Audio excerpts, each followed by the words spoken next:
Ito yung pinakaayaw ko na ginagawa ng mga OLA agents, yung mga panghaharas nila doon sa mga bata, sa mga kabataan, ay hindi naman humiram diyan sa mga OLA. Sabihin natin humiram yung magulang, pero yung bata ang naiipit, yung bata ang pinagbabantaan. Kaya ngayon, yung bata hindi na nakakapag-aral. Nagkaroon ng trauma sa mga pagbabanta na ginagawa nito mga OLA na to. Ito yung kinaasaran ko sa kanila. Kaya ako, never ako nagpo-promote talaga ng mga OLA. So, pag-usapan natin kung ano ba itong tinutukoy ko. Welcome back to my channel. Ito po ang new lingkod, ka Johnny, ng Janitor TV. Ito ang Johnny Depp, usapang utang, usapang OLA.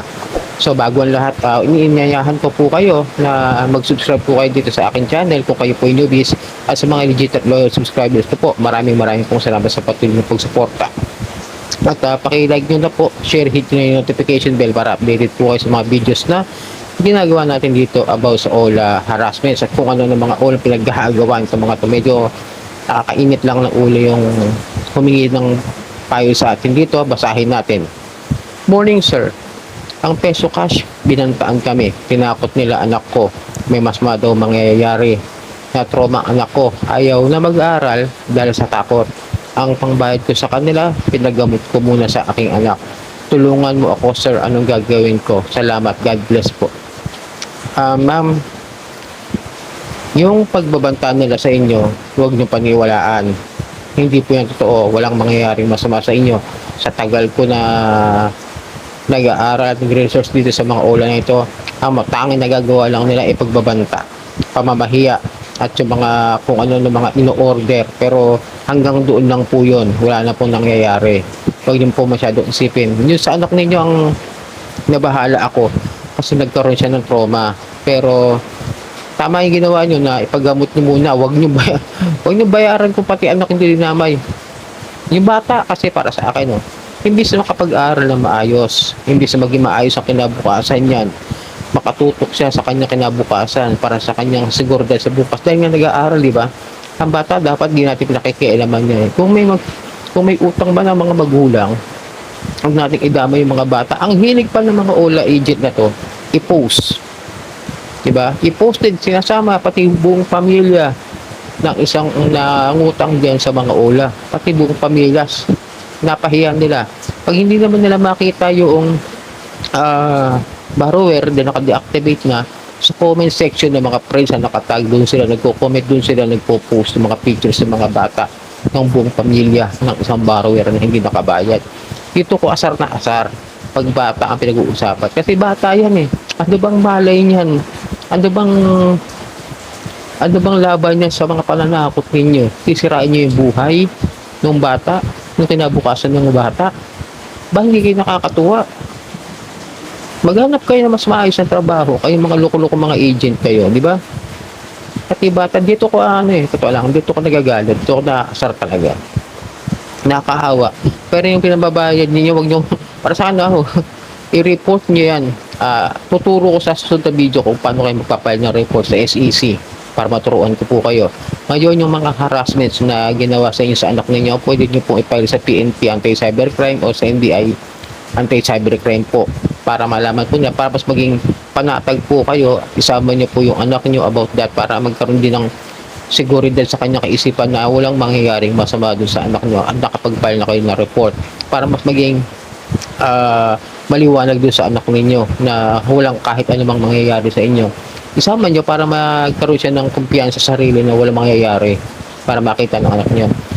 Tama yung paggamot niyo muna yung anak niyo kasi iba yung mental syndromes o mental stress na ginagawa ng mga OLA na yan, lalo na sa mga walang muwang.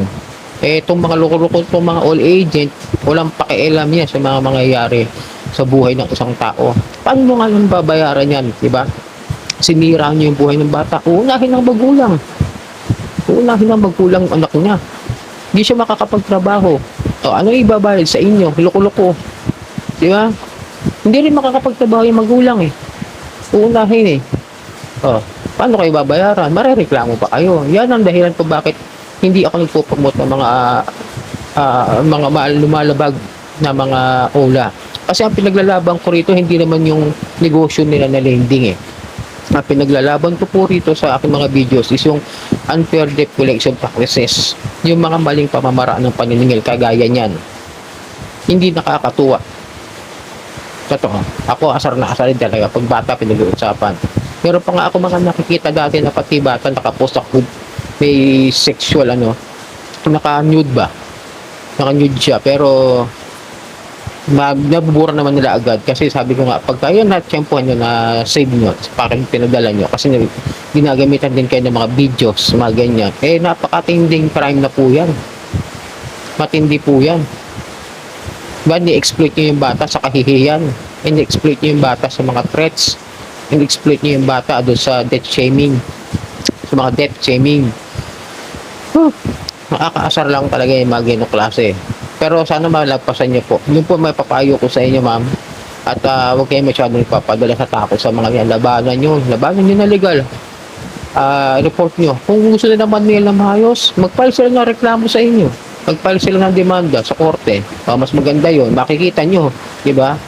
Makikita nyo kung gaano kaluko-luko yung mga yan. Dahil hindi kayo mag-file na reklamo yan sa korte. Kasi sila mismo, once na mag-file, pwede na yung direct filing din sa korte yan. Doon na kayo mag-file pagka ganyan.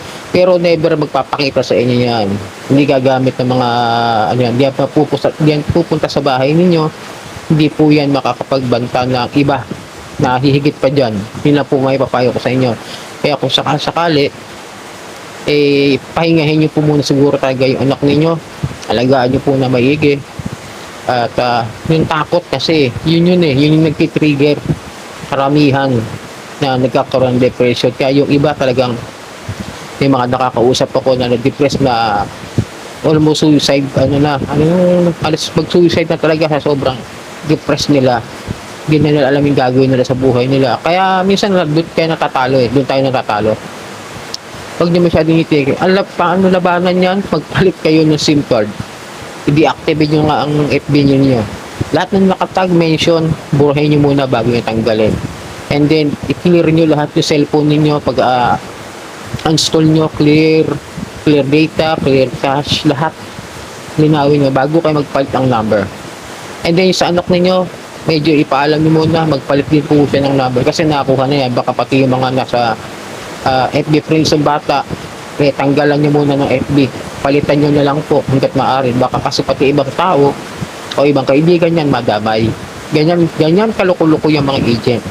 Hanggat maaari, iwasan natin na humiram na. Maging tutupo kayo na huwag kayong humihiram basta-basta dyan sa mga online apps na may mga issue ng harassment. Ito kasi medyo bago yung pangalan ng OLA. Tingnan nyo muna kung saan galing, kung anong klaseng lending company yung naka-under yan sa SEC. Baka mamaya mayroong mga record yan, di ba? May mga record ng complaint o reklamo. Mataas ba yung interest? Doon pala mag-isip na kayo kung okay bang hiraman yan. Kung mataas ang interest, mataas ang babayaran, umatras na kayo. Huwag nyo napiliting mangutang dyan. Huwag nyo napilitin na makahiram dyan. Dahil baka imbis na makatulong sa inyo, ayan, mangyari. Magkaroon na kayo ng problema sa pamilya ninyo, sa anak ninyo. At gabayan nyo yung anak ninyo. Ngayon, kailangan niya kayo dahil na mahirap harapin yung mental stress na ginagawa ng mga yan. Lalo na kung medyo mahina ang loob ng tao mabibiktima nila dahil sa ganyan. At yung mga pamamahiya, hanapin nyo lagi, tignan nyo lagi sa mga Facebook press nyo. Baka mamaya naka-comment sila, naka-post kayo. Yung sa messenger nyo, kung naka-active yung nyo, may isa buksan nyo spam, baka nagawa na rin kayo ng GC. Tignan nyo rin, i-verify nyo lang kung sakasakali. Pero lahat yung i-save ninyo, lahat ng harassments nila. Pwede kayo mag-file sa PNP, sa NBI, mga reklamo na ganyan. Grave threats medyo criminal case na yan.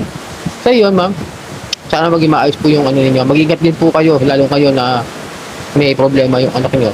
Alagaan nyo po mabuti. Ito po ang yung lingkod, Kagyan, Ninja Tibet, Ninja Tip, usapang hula.